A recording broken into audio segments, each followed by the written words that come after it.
Welcome to the current federal tax developments brought to you by the Loscalzo Institute and your state society of CPAs. This week, we're going to take a look at a number of developments coming up to the area of federal taxes, including a case where an employee ends up having to pay tax on the amount of a plan loan when her employer made a mistake and failed to withhold her payments when she went on leave. We have an issue here with legal expenses. We have legal expenses, the determination of what could be deductible there, where the expense was determined not to originate with the S corporation, leaving the shareholder with the deduction only on Schedule A. Not a good place. We'll talk about whether a cash basis landfill operator will be allowed to deduct his cleanup costs currently, the costs that would come when he later shuts down the landfill. And finally, we'll discuss an IRS email that takes a look at the limitations on your use of Form 941X to correct issues on prior year's payroll tax reports. Now, it's been a couple of, we're in the summer here, and obviously things are nice and warm. And I'm going to be heading out around the country now over the next few weeks. I have travels going all over the place coming up here, starting out in New York City, and then moving through Montana, New Mexico, and then back here to Arizona. And wanted to tell you about some of the upcoming courses we do have coming available here in the various state societies. The first ones that I want to talk about here that are coming up, you might want to sign up for is we have a set of 3 courses coming up here, and I'll be presenting at the Arizona Society of CPAs offices.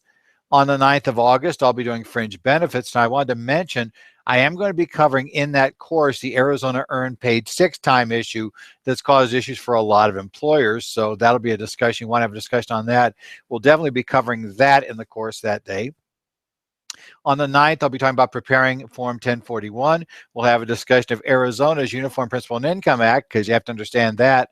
By the way, you have to understand any state's Uniform Principal and Income Act in order to prepare 1041s. Finally, on August 10th, we'll talk about ethics and quality control and tax practice. That is the course that qualifies as the 8-hour version, but it qualifies for the 4-hour Arizona ethics. Coming up later in the month of August in the Seattle area, Don Cochran will be handling a pair of courses. He'll talk about on August the 21st, estate and gift taxation, planning and compliance, which obviously in the state of Washington, because of your state level estate tax, is more significant. And we'll also talk on August the 25th, he'll talk about multi-state taxation of businesses.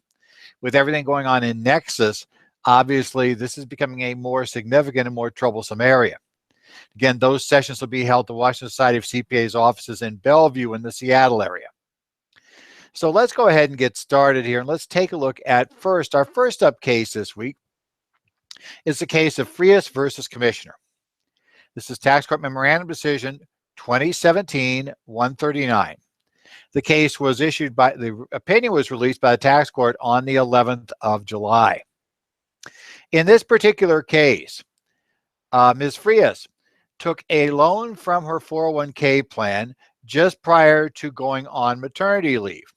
So she took her loan out. She took her loan out actually 3 days before she started her maternity leave. She borrowed $40,000 from the plan. Under the terms of the plan, any amounts, the payments that we're doing, in this case, her payments are going to be $341.79 a week, or let's say a payroll, would come out of her payroll check. She took leave, and obviously under the Family Medical Leave Act, you're required to offer leave for maternity issues. However, doesn't necessarily have to be paid. In this case, though, Ms. Frias had some leave, which she could use, some paid leave, and she used some of that paid leave. Here's where the problem came in. The employer paid her paid leave, but failed to withhold the required payments. So on the paychecks that she got while she was on maternity leave, the 401k payments were not deducted. Now, Ms. Frias didn't notice this problem. Can't imagine she had nothing more to think about than take a look at payroll checks at this point. But hey, nevertheless, she doesn't notice the issue. But when she comes back to work, so she returns basically from her maternity leave on October the 12th of 2012. And so she's been gone now for just a little less than 3 months. And she's informed, oops, we forgot to take out the money to pay the 401k loans. Well, she realizes this is a problem. So she basically scrapes together $500 to make a payment directly to the loan, plus agrees to have an extra $100 added to her payments all the way through the following July, at which point then she'll go back to the regular payment schedule. Her employer agrees to that. The plan administrator accepts the payments, credits them to the loan. Everything seems fine, except at the end of the year. Even though she has now taken action, at the end of the year, what ends up happening is the plan administrator, who, by the way, is independent of the employer in this case, issues a Form 1099-R to her. They issue the 1099-R because by failing to make those payments, and then by failing, according to the terms of the loan, she had until the end of the following month to make up any shortfall. So she first missed a payment on August the 10th. That meant that she had to get that payment in order to come up, and make good on terms of the loan. She had to have that payment back in by September 30th. She did not do that. Therefore, the administrator reasoned that the entire balance of the loan plus the accrued interest was considered to be distributable to Ms. Frias at that time, and Ms. Frias essentially gets a 1099-R for that amount. Now, as you might guess, Ms. Frias, of course, in this case, they posted the 1099-R on the website, but it's not clear whether we know she ever accessed this. It's not clear whether she was ever notified it was there. And in any event, as the court points out, she had little reason to believe there's a problem because she had taken care of this. She had talked to them. She had gotten the payments restarted, so everything should be fine. She didn't know why she should be looking for a 1099-R, so she missed it. Of course, the IRS didn't miss it. The IRS sends out, the CP 2000. We start the whole process, and eventually she ends up in the tax court. Now, she claims that, wait, this really isn't right. Why in the world should I have to pay tax on this amount?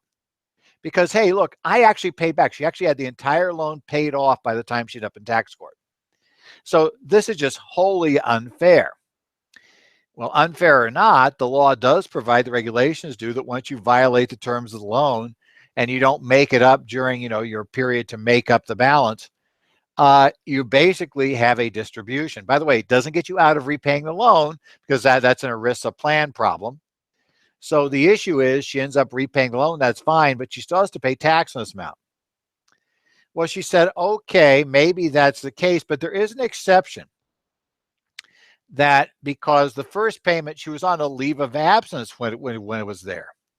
And because if she was on a leave of absence without pay under regulation 1.72P-1, question and answer number 9A, if you want to go look for it, if you're on unpaid leave, then it is okay for the loan payment period to be suspended while you're on unpaid leave. That doesn't violate the requirements of the reg that we have to have equal repayment requirements over the term of the loan. Well, the court said there's only one problem. You got paid. She said, but but it was FMLA leave, and that doesn't have to be paid, and I'm allowed to take my pay for it.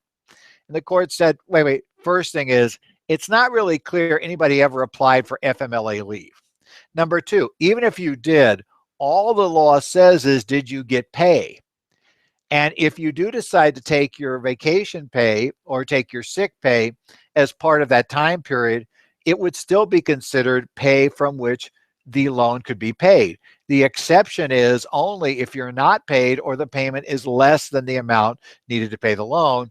Neither one of those were true. The paychecks she got were all greater than the $300 and some she had to pay. So for that reason, sorry, this counts. So the problem is, despite the fact that the error was the employer's error, the employee ends up having to make good for the payment of the tax and interest on the loan. The court did allow her not to pay penalties, stating that there was no reason why she should have been aware that there was a 1099-R out there. It was like that considered to be an unusual situation. She had reason to believe that everything had been taken care of. What this really tells us, though, and probably to be honest, the situation that this employer has is, be careful here. And first thing is make sure you communicate with your plan administrator very carefully about issues if you have loans. Loans are dangerous. Don't just assume that you as the employer can waive the problem, because the administrator is not. The administrator has to follow the law. But also, make sure that if you're an administrator, be kind of nice to make sure you informed everybody very openly that this was going to be a taxable transaction. There was no fix out of this. It's just one thing. Be very, very careful with loans from qualified plans. While they are allowed, obviously the key point of these plans is meant to be the employee's retirement, not being able to provide a place to provide loans. So if you do it, you got to be very, very careful about how you work with them. Next up, we're going to go to the case of Dulick versus Commissioner. This was a tax court summary opinion, 2017-51, issued on the 14th of July. And this one deals with the issue that we run into whenever we have legal fees of the concept of origin of the claim. The origin of the claim issue takes a look, your clients probably believe, although mine seem to, that legal fees are automatically deductible. As you should be aware, nothing in the Internal Revenue Code says you automatically get a deduction for legal fees. Rather, you have to qualify those fees under another provision. But even more to the point, you also are restricted to only being able to claim those fees as related to whatever caused that legal action to start. The concept being the origin of the claim. What was the nature of the claim that started the legal dispute? And what activity did that originate from? In this particular case, we have a taxpayer who is negotiating a severance agreement from his employer. Now, he was trying to get out. He was okay with what they were offering, except he was trying to get them to remove a reference to a non-compete agreement and various issues about basically trade secrets that he was not allowed to reveal from his employer. He wanted to get rid of that. It went back many years, and it related to a predecessor to the employer that he was negotiating this agreement with. He was trying to get out of that and ended up paying, at the end of the day, $26,781 worth of legal fees with regard to this arrangement. Now, that's all well and good, but what becomes interesting is where he tried to deduct it. Because he said he was doing this, he said, I was only negotiating this. I would not have disputed the severance agreement at all, except I was trying to get rid of that non-compete agreement in order to help my S corporation business, which I was starting. So I should be able to deduct the legal fees on the S corporation, because really that's who benefited from these legal expenditures. Well, the court said that's all well and good, sir, but that's not really the issue. The problem in this case for this taxpayer was the claim originated with his position as an employee of the other company. Because it originated in his employment, that means this becomes employee business expenses. Now, as you may guess, that could be a major problem. The obvious problem is that's only going to be deductible on a Form 2106, which means you have to itemize. And oh, by the way, it's a miscellaneous itemized deduction. So that means we're going to get the 2% haircut, and it's not going to be deductible for alternative minimum tax purposes.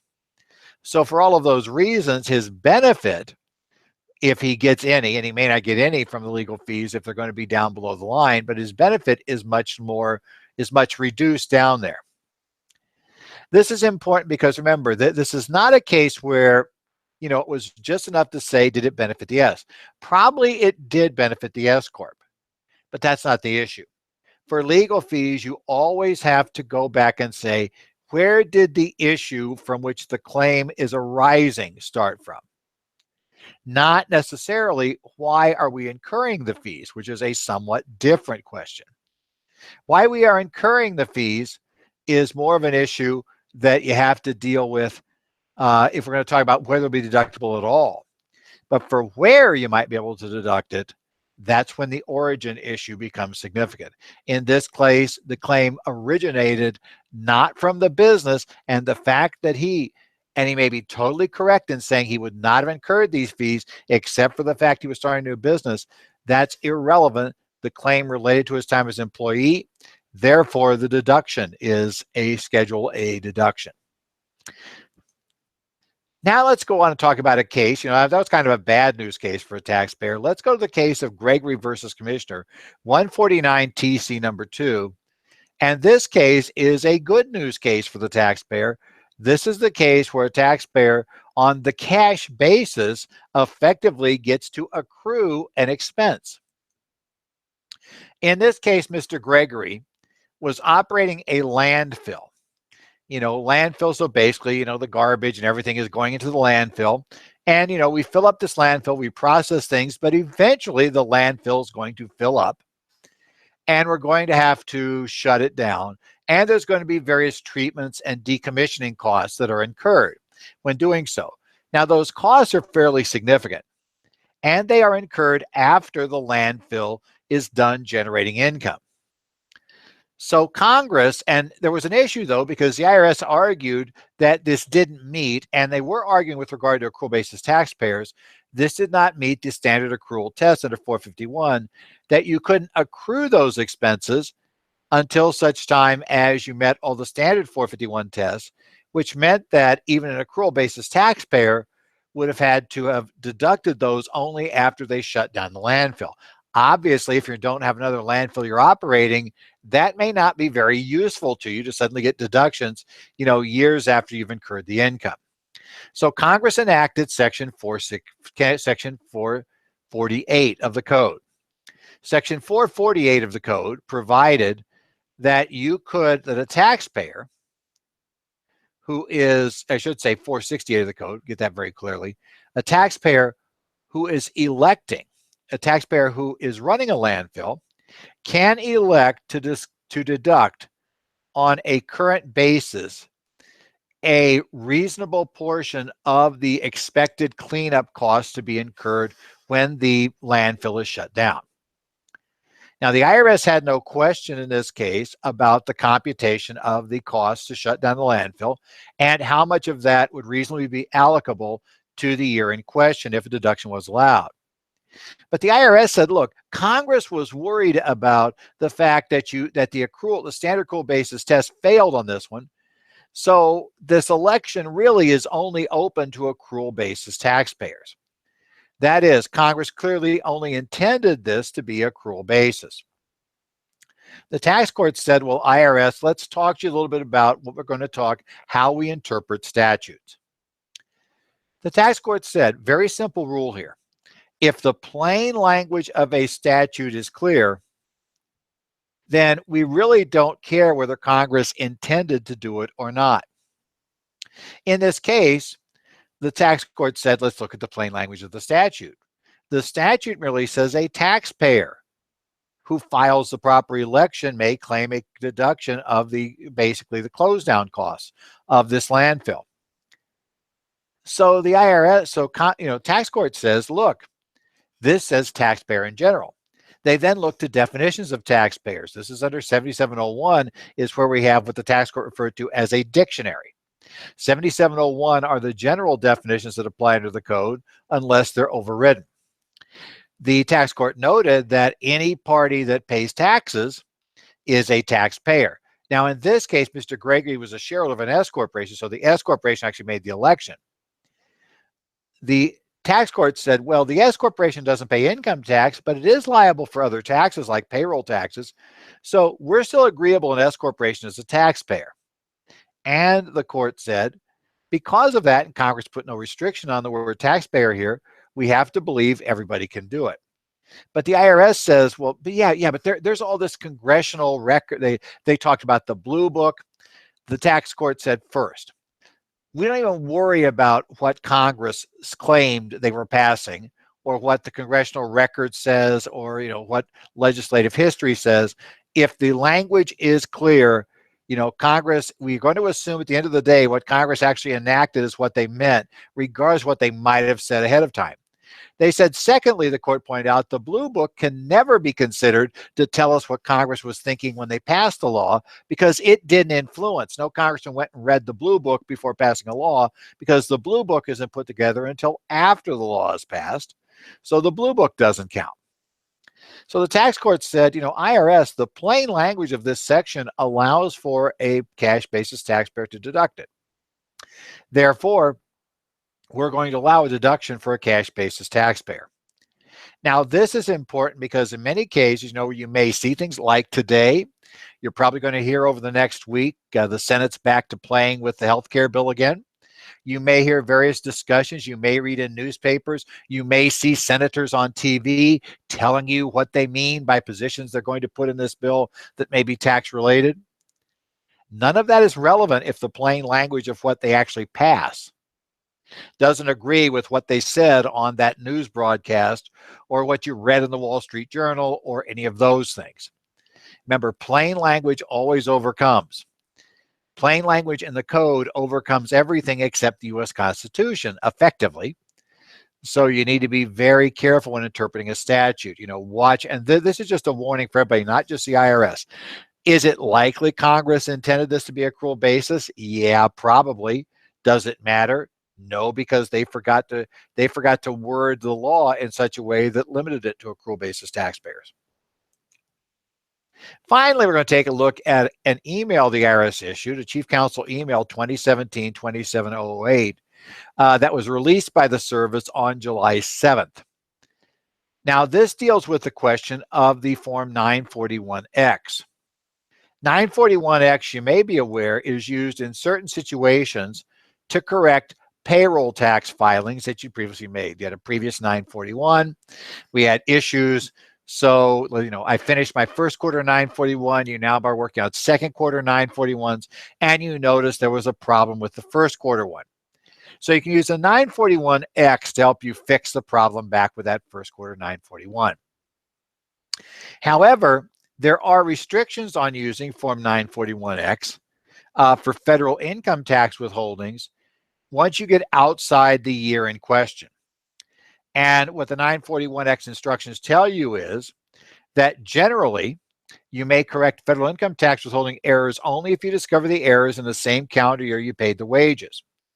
In addition, for an overcollection, you may correct federal income tax withholdings only if you also repaid or reimbursed the employees in the same year. For prior years, and this is what's important, you may only correct administrative errors to federal income tax withholdings. That is, errors in which the amounts reported in Form 941, line 3 doesn't agree with the amount you withheld from an employee's wages, and errors for which Section 3509 rates apply. Now, the one we're going to worry about here is that first administrative error. That is, errors in which the amount reported on Form 941, line 3 doesn't agree with the amount you withheld from an employee's wages. A lot of employers are filing Form 941X with the IRS that is trying to correct an issue they find in a prior year and even asking for a refund. Now, what they said, in some cases, the employer incorrectly calculated the amount of federal tax paid in the prior year from behalf of the employee rather than deducting from the employee's pay, which resulted in additional wages subject to tax. So, we end up paying too much. We basically have a different amount in there. So, we made an error. It was not an error that was totally wrong.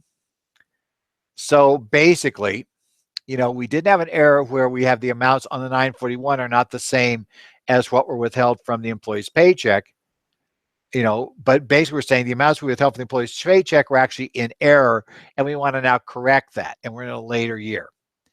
And many taxpayers were labeling that on line 24 of Form 941X as an administrative error and claiming it.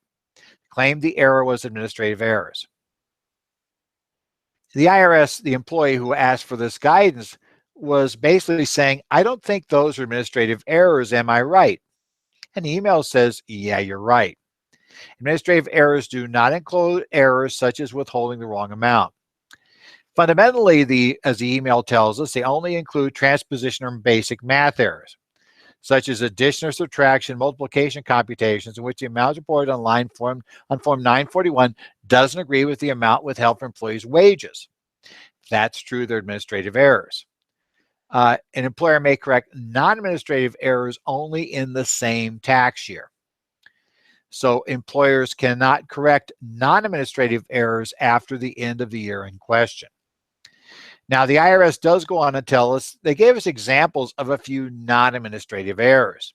These are ones you can't correct after the end of the year. First, if you use the wrong income tax withholding table in publication 15. You can't use a 941X you're filing today to fix that problem that you had on your 2016 payrolls. You didn't treat a payment correctly as taxable or non-taxable, and therefore you withheld federal income taxes or didn't withhold federal income taxes. You also can't correct that on a 941X now for 2016. Or if you paid federal income tax on behalf of the employee rather than deducting it from the employee's pay, which results additional wages subject to tax. If you did that, then you also can't correct that error by using a 941X. As we said, it's a very limited case. So understand and counsel your clients about the limited cases. 941X has its uses, but it's not really used the same way that something like a 1040X, 1120X would be used to just correct any sort of error. This is a very limited set of situations where the form 941X is useful. Well, don't forget, bringing you this broadcast every week, your state societies of CPAs, and you should go check out your CPE that they have available to you now. Obviously, it's time to take a look, learn. You got a little bit of a breather here before you get to those September 15th, 30th, and 15th due dates, October 15th due dates. Remember, this year, we're going to break those into 3 separate sets. So we actually have a drop dead dates, 3 drop dead dates this year instead of 2 that we normally have for calendar year taxpayers. So you got a little bit of a breather right now here in August. I would suggest might not be a bad time to take a look, here in July and August and get those things going. Check out your state society catalog, your state society website for the courses that are available. This has been the current federal tax developments for the week of July 17th. You can go ahead on our website at currentfederaltaxdevelopments.com. Continue with us. We're going to post things there as things happen in the area of taxes. So if there's something happens during the week, we'll put something there. If eventually we get a health care bill that actually passes both houses, I'll probably write up something with regard to the tax provisions in there. So if that ever happens, we'll be working on that.